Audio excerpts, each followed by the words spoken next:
ئێستا هاوکارانم لە بەشی کرێتیڤ پێیان ڕەوا نەبینین کە ئێمە لە ژوورەوەین و خۆڵ بارین تۆز و خۆڵ نەشێ بە قورگولوتمانە بە گرافیک کەش و هەوایشیان بۆ دروست کردوین ستۆدیۆکەیان بۆ پڕ کردوین لە دووکەڵ و تەپ و تۆز و خۆڵ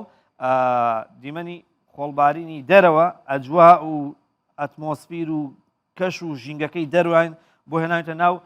ستۆدیۆ حەز دەکەم هەندێک زانیاری سەرنجتان بۆ هەندێک زانیاری ڕابکێشم سەبارەت بە کاریگەریەکانی خۆڵبارین و چۆن ئەتوانێت کۆنتترۆڵیان بابەتە بکرێت کۆنتترۆڵی بنە بڕ و ینی بنچینەی و ڕیشەی خۆڵباری ناکرێت بە هیچ جۆرێک بۆچی ئەو کەمێکی دیکە لەگەڵ ئەو شارەزای بواری جوگرافیا قسە ئەکەین ئێمە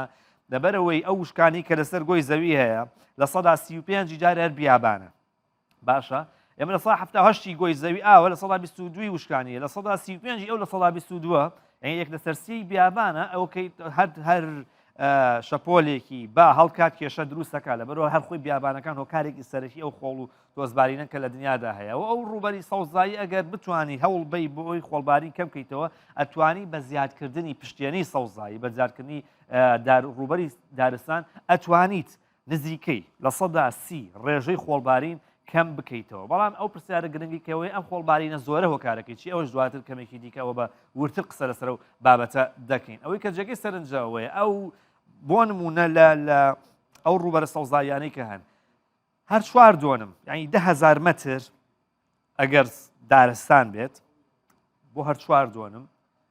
یعنی یەک هێکتار ئەتوانێت 18 ملیۆن مەتر سێجا توانای هەڵمژین و کەمکردنەوەی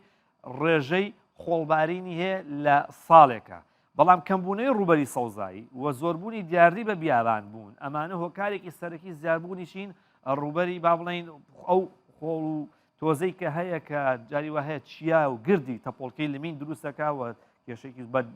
ملیۆنان تۆن خۆڵەکە بەسەر خەڵکاوە زیانێکی زۆر هەر ئەسڵەن مود و مۆراڵ و میزاجی خەڵک نایەڵێ